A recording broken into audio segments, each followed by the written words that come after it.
Assalamualaikum warahmatullahi wabarakatuh. Waalaikumsalam warahmatullahi wabarakatuh. Salam PKB.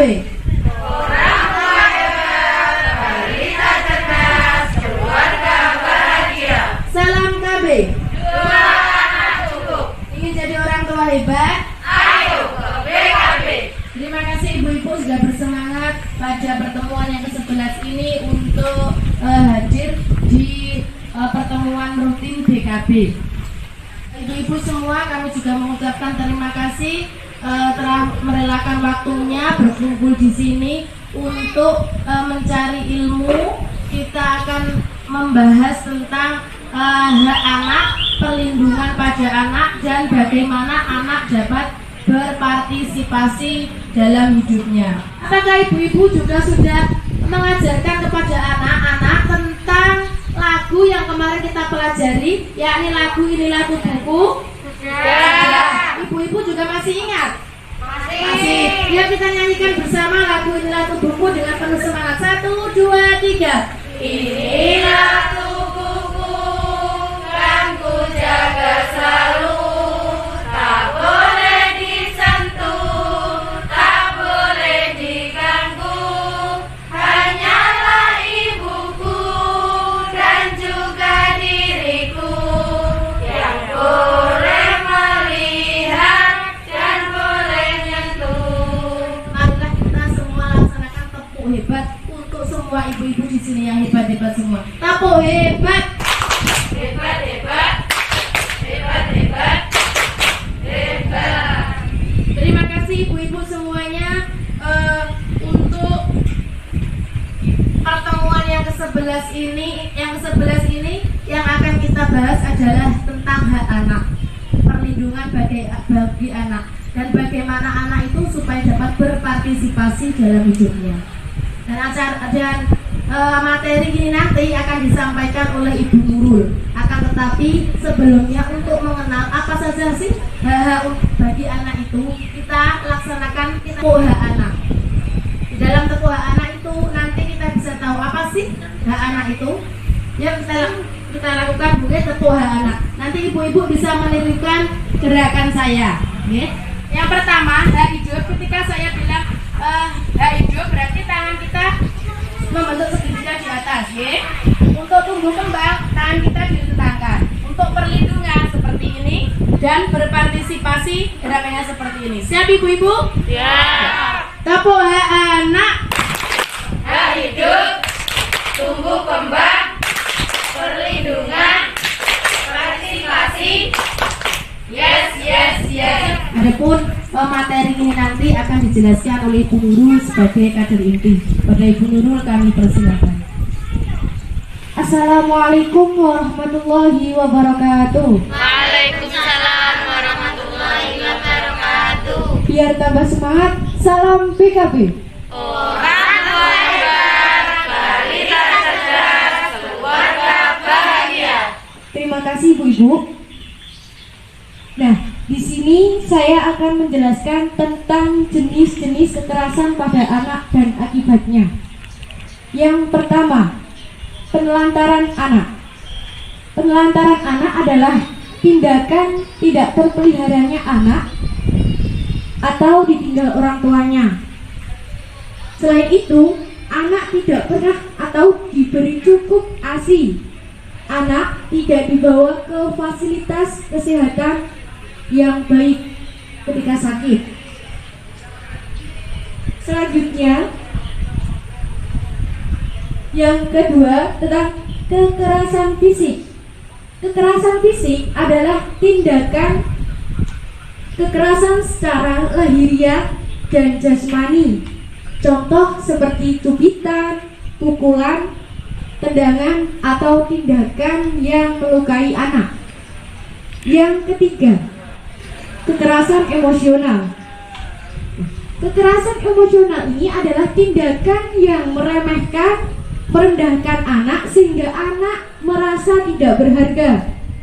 Anak merasa rendah diri, seperti memberikan kritik secara terus-menerus kepada anak, memanggil anak dengan sebutan yang jelek, mengatakan pada anak bahwa dia jelek, dan membentak anak. Nah, itu termasuk kekerasan emosional, Ibu.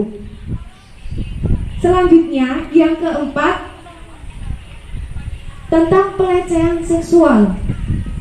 Sebelumnya sudah pernah mendengar, Bu, pelecehan seksual? Ya.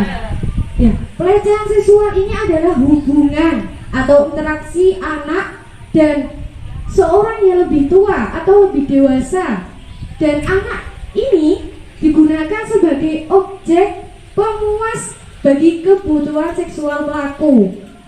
Perbuatan ini dilakukan dengan cara menggunakan paksaan, ancaman, suap, tipuan, dan tekanan. Bentuk-bentuknya bisa tindakan pelecehan atau pemerkosaan dan pencabulan. Nah, selanjutnya ini adalah dampak atau akibat dari kekerasan pada anak. Yang pertama, anak terus berpikir sebagai korban. Anak bersikap agresif dan melakukan kekerasan. Rendahnya kepercayaan diri anak. Anak merasa mengalami trauma yang berlebihan dan gangguan kesehatan dan pertumbuhan. Nah, itu termasuk dari dampak-dampak kekerasan pada anak. Setelah ini, ibu-ibu, saya akan menceritakan atau membacakan kisah tentang anak saat menonton TV. Mari kita simak bersama-sama ya, Bu. Pada suatu hari, Rangga bersama Ibu Asih dan Pak Iman sedang menonton sinetron di televisi. Cerita sinetron tentang seorang bapak yang baru pulang dari kerja. Bapak tersebut terlihat capek dan wajahnya sangat kusam. Lalu datanglah anak perempuannya dan mengajak bapak tersebut bermain bola. Anak berkata, Papa, ayo main bola sama aku." Namun dengan wajah kesal dan marah-marah, bapak tersebut menyuruh anaknya untuk main sendiri karena dirinya sedang lelah. Bapak pun berkata, "Ah, kamu main sana sendiri, bapak lagi capek." Bu Asih dan Pak Iman yang sedang menonton berkomentar. Bu Asih berkata, "Kasihan ya anak itu." Pak Iman pun menjawab, "Semoga bapak tidak seperti itu ya." Sementara Rangga di situ menyimak apa yang terjadi di televisi. Keesokan harinya, Rangga bermain dan meletakkan mainannya di sebarang tempat dan tidak membereskan mainan-mainannya. Dengan lembut, Bu Asih berkata kepada Rangga, "Sendal dan main-mainannya ini tolong diletakkan pada tempatnya ya, Nak." Namun dengan wajah kesal Rangga menjawab ibunya, "Ah, Ibu, aku lagi capek, Bu. Ibu saja yang bereskannya." Pada saat itu, Ibu Asih sangat terkejut mendengar jawaban dari Rangga. Juga sedih dengan tingkah laku Rangga, anaknya yang begitu. Nah, sekarang saya bertanya, Bu, sikap tokoh Papa dalam sinetron tersebut termasuk contoh kekerasan apa ya, Bu? Menurut saya, sikap Papa dalam sinetron tersebut termasuk kekerasan emosional karena membentak anak dan dapat merusak sel-sel otak dalam anak. Terima kasih. Terima kasih, Bu. Iya, ya bisa kita simpulkan ya, Bu. Tanpa sadar kita sebagai orang tua mungkin sering membentak anak dengan tujuan agar anak patuh, tapi yang terjadi malah sebaliknya, Bu. Anak merasa sedih, takut, bahkan bisa melawan apa yang dikatakan orang tuanya. Kekerasan tidak akan menyelesaikan masalah, Bu. Malah justru menambah masalah baru yang berdampak buruk pada anak. Bisa dipahami, Bu, ya? Ya, terima kasih, Bu. Setelah ini saya akan membagi 4 kelompok yang bertujuan untuk mendiskusikan permasalahan yang nanti saya akan bagi pertanyaannya. Untuk kelompok yang pertama, Bu Nini dengan Bu Mia, Bu Mala dengan Bu Nul.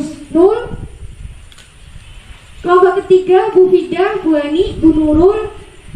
Kelompok keempat, Bu Ais, Bu Nina, Bu Novi. Silakan untuk nama-nama kelompok berkumpul dengan kelompoknya.